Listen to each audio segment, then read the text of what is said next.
mounting. The United States isn't waiting. We are resolving to take action. Not only our federal government, but our cities and our states all across our country.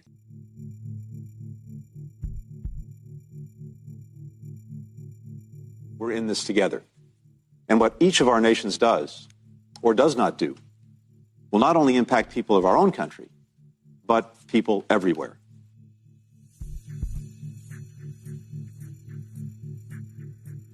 You know, these steps will set America on a path of net zero emissions economy by no later than 2050. But the truth is, America represents less than 15% of the world's emissions. The United States sets out on the road to cut greenhouse gases in half by the end of this decade.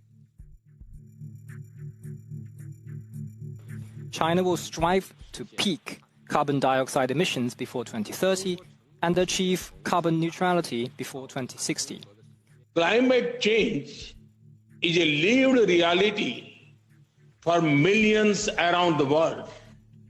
Their lives and livelihoods are already facing its adverse consequences. We're working with everybody, from the smallest nations to the biggest emitters, to secure commitments that will keep change to within 1.5 degrees. And I think we can do it. Japan aims to reduce its greenhouse gas emissions by 46% in the fiscal year 2030 compared to the fiscal year 2013 as an ambitious target which is aligned with the long-term goal of net zero by 2050. Our new climate target for 2030 is to reduce our 2005 emission levels by 40 to 45%.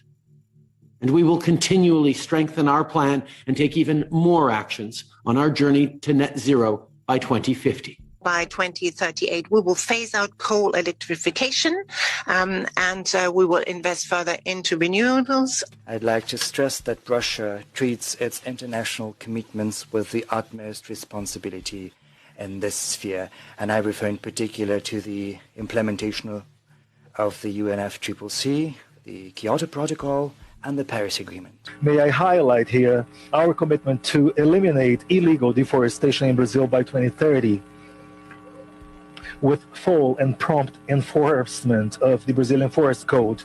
With that, we will reduce our greenhouse gas emissions by nearly 50% by that date.